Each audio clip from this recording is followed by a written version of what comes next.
tracks Changing People by Akila Barrett, son and nephew of the Barrett brothers, members of the original Wailers band.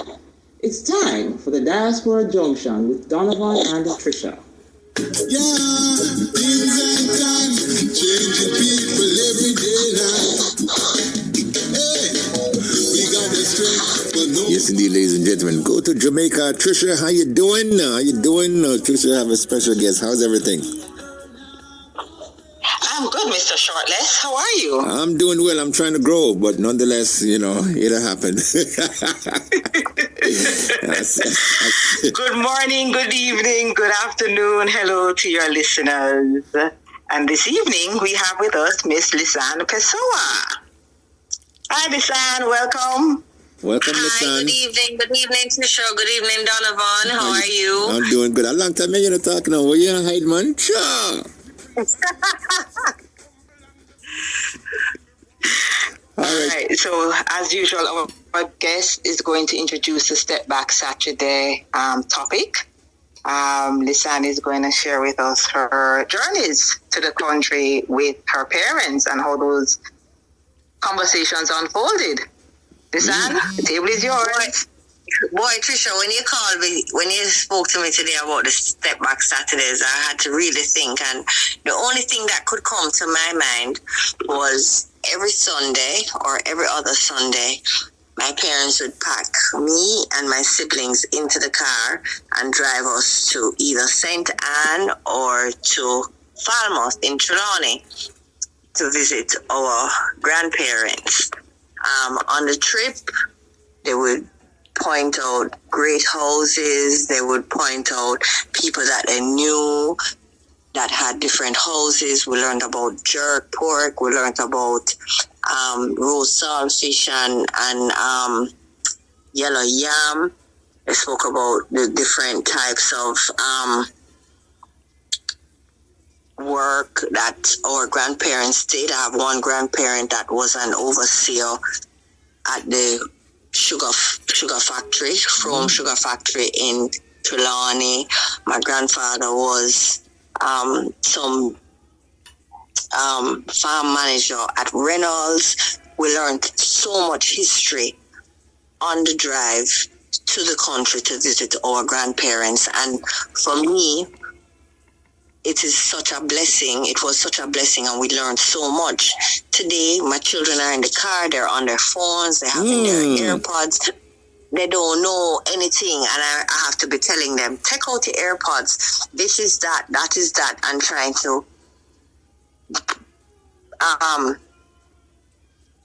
exchange them about, teach them about the things that.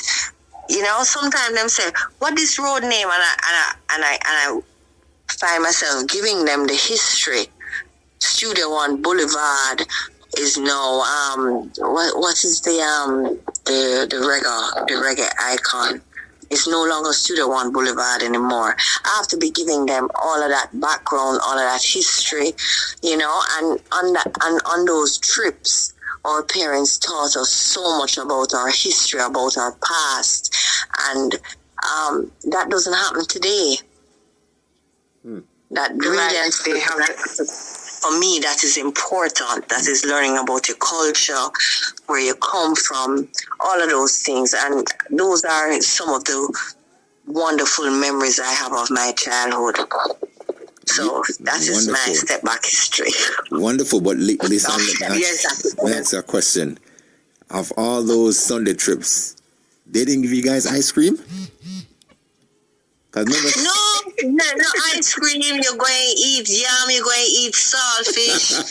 All them kind of country meals, and there was some trauma to it, because you see, when you get midterm or Christmas holiday, them will pack you up and carry you a country, country. Trust me. never nice at all. I remember when we used to come home from church, the first thing we do is ice cream. But those things kept us humble, because we lived in Kingston. We had cousins who lived in country, who didn't have the amenities that we had. And that was our parents' way of keeping us humble, letting us know our roots, where we came from, you know. And I mean, I feel so ashamed. May I talk to my daughter today, and may I say, one piece of road rash she get. And my daughter is like, road rash? I'm going to say, you don't know what road rash is. You know, our children don't know. Don't say that to explain. Well, yeah, we got to teach them, yes. You know, so even the whole heap of sayings, one cocoa full basket. I love kindergarten, I love grade 1, I love grade 2 because I'm a grandmother. My eldest is 26. I have a 16-year-old, a 13-year-old, a 12-year-old, and 8-year-old twins. And when I talk about my 8-year-olds are in grade 2, going into grade 3, and I enjoy teaching them one cocoa full basket, empty barrel make the most noise. I mean, and our children are missing those things. I mean, what I'm teaching my 8-year-olds, I didn't realize that I didn't teach my older children that. So when them hear my 8-year-olds talking about this thing, they're like, what that mean, you know? And as a parent, I feel like I failed my older children. I don't realize that things have changed so much, you know? But that's true. Everything is full circle, and with the younger children, what I'm teaching, the older children are learning as well. So, you know, it's all good. But there's so many children in Jamaica that really have lost out on the old time Jamaica. And I feel the values, the culture. I feel like the old time Jamaica is what makes us really Jamaicans. Yes. And the culture. As a community. I mean, I live in different communities, and you know, people keep to themselves, but you see, with my children, everybody raised my children. Friends, family, everybody. And I think that is what we're missing. No, if any of my children come home and say X and Y did that to them or said that to them, I said, why did they say that? What did you do? Other parents are not doing that anymore, you know, and it's sad. It's sad. Every day I leave work. Every day, Trish, every day I leave work and pick up my children. I mean, it is really rough doing the pickups while I'm working a full-time job and all of that. But I'm so afraid because taxi drivers nowadays, just everything, you know? So I miss the old-time Jamaica. I miss all of those things. So that is my throwback Saturdays. Well said. Indeed.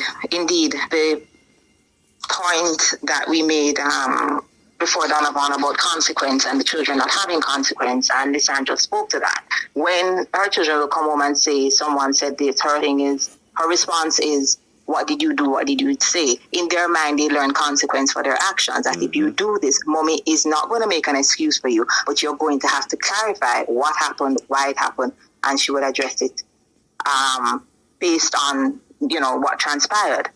But Madame Pessoa, mother of 6, grandmother of 1, group company director of administration and finance, professional motorcycle competitor and stunter. You just shared, you know, how important motherhood is to you and your involvement with your children. And I know that you're also involved in extracurricular activities. But your extracurricular activity of racing motorcycles and doing stunts, what is it that drove you to that competitive sport? Fear.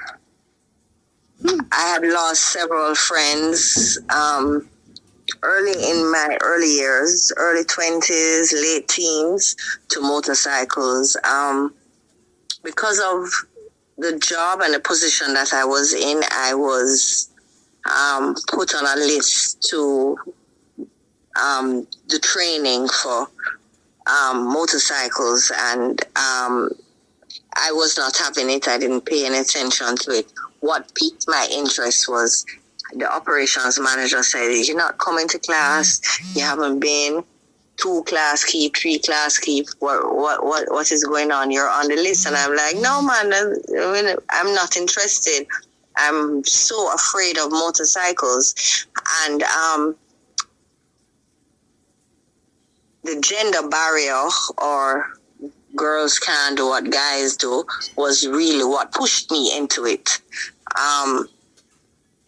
When I didn't show up, the guys were laughing, whatever. The general manager was the one that had put my name on the list, and they were saying, "You put her on the list, she's not coming." And he says, "Anyhow she come, I bet you she's going to top the class and beat all of it and be a more experienced cyclist than you." And they were laughing at him. And I had heard about it. I went out, I did it. I was the top of my class. I was taught by a police trainer or police officer who was a police trainer, Sergeant Usander McFarlane. And I became his top student. I topped all his classes. He said that I was the first female to do so well under his tutelage. And I got the opportunity to race at Dover and Burnham Field with drag racing. And I felt that if I could overcome my fear of motorcycles, because it was a Paralyzing, crippling. It was a paralyzing fear. If I could overcome that, then that means that there was nothing in life that I couldn't do. And you can attest to that being true. And I can attest to that. I can attest to that. So the realities of fear and overcoming those issues that's related to fear has made you a better person. It has.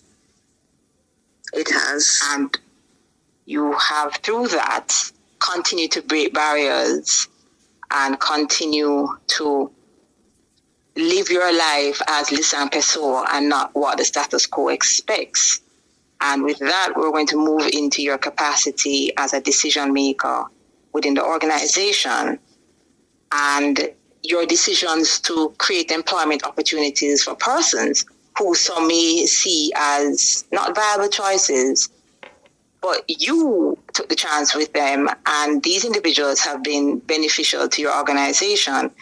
And listeners, is having this conversation with Lisanne, and she's sharing some of the decisions that she's taken and the results, not realizing, in all honesty, how important her decisions were. But this is what she did every day. This is what she does. This is who she is. So she really didn't see it as a big deal. She just saw it as something that she's supposed to do. And if you can share us a little bit about the bartender who you hired and the young man who dad was employed to your organization, whose dad unfortunately passed away before he was born, and then the mom passed away soon after, and how you and your organization impacted his life as an orphan to who he is today. Okay. All right. I don't want to share too much of my family history, but every family has their skeletons. Every family has their skeletons in the closet. I had an uncle who was an alcoholic. He was a fireman. He was a policeman. He was an upstanding member of in the community, but he had issues. And quite often I would have to find myself going to collect him. And he was always in safe hands whenever he was at a particular establishment. The bartender and I got to talking. She had a daughter who was bright, who was in high school, doing well. She didn't want to be a bartender anymore. And I decided to take a chance on her.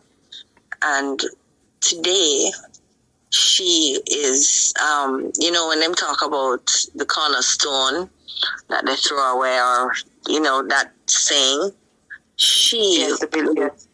that the builder throws away or whatever. Today, she has sent that same daughter. She finished high school. She was able to send her to medical school. She's now a doctor. This lady had no high school training, no college training, is a very integral part of my operations.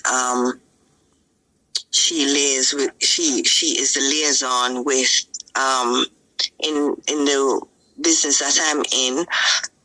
She's a liaison with a government agency that is an integral part of our operations, and I don't know what I would do without her. She stepped up to the plate and she was able to send her daughter to medical school, and I feel so proud because she was determined not to. Once she got the opportunity, I didn't realize the opportunity that I was giving her until, one day she came to me and she said, I want to talk to you. I want to tell you, thank you. And I didn't realize what I had done for her. Just the kindness that she showed my family member and her talking to me. And I'm saying to her, okay, I'm going to put you here, I did not have to mentor her. She just grabbed it and ran with it and excelled in it. And so, Donovan, again, the importance of making a difference, importance of giving people a chance. It's risky. Very. But here, Lisanne is sharing the importance of giving someone a chance in spite of their education level. And a lot of in people, spite of their education that's level. true, and a lot of people are, in that same boat, Lisanne, because they are trying or in need of, a Lisanne or a Trisha or someone to help them get over the hump or, make a better chance in life in terms of them being, who they truly want to be. Because if you aspire someone to do things and when the inspiration comes, they're going to say, oh my God, if, Lisanne wasn't there for me, things could have turned out worse. But the fact that you took the time and you helped mentor her, because that's what it really was, and you help her develop more where she can go out there and, like you said, come back and pay it forward. These are things that we need to see more in Jamaica and throughout the world, because these are young men and women who are, making a difference. And once you gave that one individual that one chance, the world can just change because of what he or she can do. Right, because now her daughter is a medical doctor. Oh wow! So that generational, what would we call it? Lack of education has been changed. So now one would expect that daughter's child or children would continue going to school, excelling, and even go to the tertiary level because one person took a chance with a bartender. One person took a chance with a bartender. If you can, in the space of 1 minute, due to time, if you can quickly share about the young man who unfortunately became an orphan, and how your organization continued to make a difference in his life, even though his dad had passed. Yes, his dad was one of the first employees that my father had ever employed. Unfortunately, he died because of the job that he was doing. His son was not born yet, and he had not changed his beneficiary, so everything went to his mom. His mom unfortunately died a couple months after he died, and his estate his everything became what I think you call it intestate. One of her children became the beneficiary of those funds. During the time before that had happened, we had put it in investment, and we were able to send this young man to school. He was able to graduate high school. He was able to graduate college. He came out with a degree. He became a professional. He worked with us for a couple of years to pay off his debt, even though we didn't require it, but he felt the need to. And he is a wonderful young man, a father now, an upstanding member of the community. And those things make us, feel so much joy and happiness, and know that, all is not lost. Our youth are there, they're growing, they're thriving. We may see a lot of negatives, but there's so many positives that are not being highlighted. And that is why it was important to have you on, to continue the conversation of giving people a chance, the conversation of how we perceive ourselves in light or in spite of our education, and why this whole conversation against guns needs to really be curbed or stopped. Because it has nothing to do with your background. It's what you're going to do about it, what you're going to do about the situations and opportunities that you're being presented. This young man could have used the circumstances as an excuse. Your organization could have just decided we no longer need to deal with him. His father is no longer of service to us. But again, Donovan, here we have persons who are extending themselves and persons who are receiving the help. Because it's one thing for us to extend ourselves. It's another thing for the person to receive it and make a difference. So it's hand in hand. And a lot of times people talk about, help that person, help that person. And I will say, are they ready to be helped? Do they genuinely want the help? Because a lot of persons you help, and they don't make any use of it. Trish,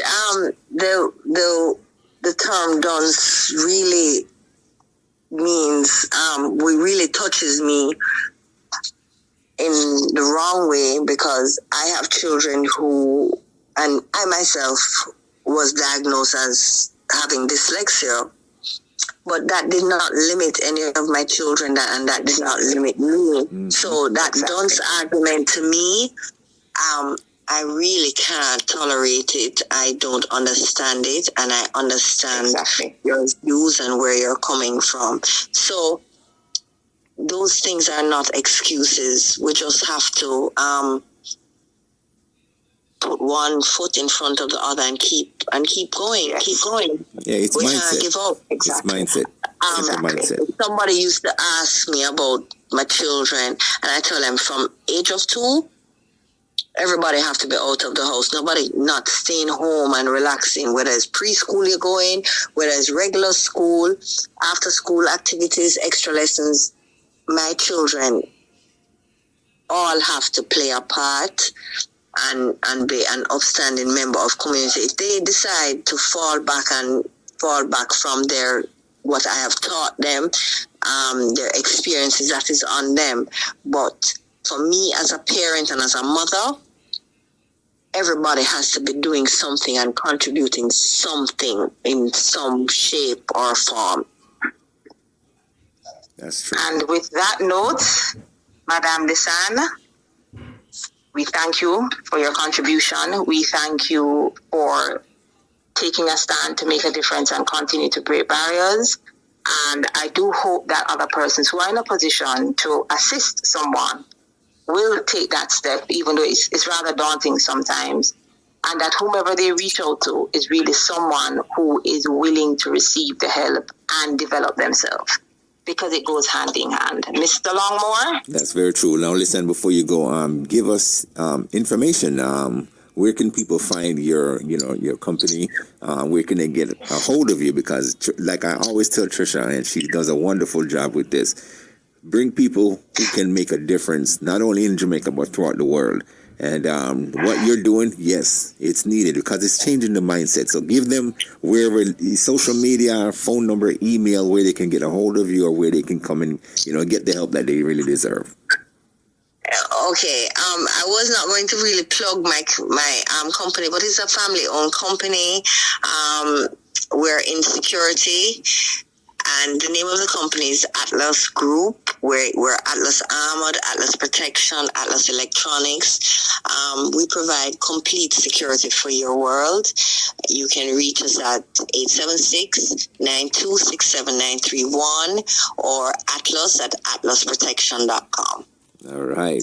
See, somebody needs help. Or somebody needs the services. Exactly. Or somebody needs the services. if they use her services, then that allows her more resources to continue impacting lives. There you go. So using their services will give us the opportunity to continue to impact lives. We're on YouTube, we're on Instagram, and we're on Facebook. Atlas Group, and you'll find us. Just Google us. All right, thank you very much. Now, Trish, give them your contacts and with your information as well. Before you go, Donovan, I'd like to thank you and Trisha for giving me the opportunity. No problem. Trisha has been asking me for quite some time, and I've been very, very shy. But I'm so happy that she did. I'm so happy that she was insistent this time, and thank you. I really appreciate the opportunity. That's what we do. You're a difference maker. Good night to all your viewers, and I hope you have a good night. That's right. We will. Thank you for being on. Donovan, let me wrap up. Trisha Carrara is the name. Contact number is 876-835-2465. Website, elijahsprints.com. And keep encouraging yourself YouTube channel, where you find a wide array of motivational resources and empowerment resources for both young and old. Thank you. You're welcome, folks. That's it. Trisha and Lisanne right here for you and yours. So again, ladies, continue doing the great work that you've always been doing, and keep up the good work. And we love to hear you back again. Lisanne, you know that once you have a great project, we will bring you back on. So Trisha will make that decision, and we continue to do things in the diaspora and meet at the Diaspora Junction. So ladies, thank you all. Have a good night, and God bless. Good night. Thank you. All right, bye-bye. Bye. Yes, sir. Ladies and gentlemen, we have another great session with the two young ladies again. They're just trying to involve, young people and even the elders, and, in things that we do, and try to make sure that we provide a better environment for people to, live in, because we're tired of hearing so much negative things all across the world. But we want to do something positive. So that's why we have the Diaspora Junction. Again, let me say greetings to all the diaspora members here.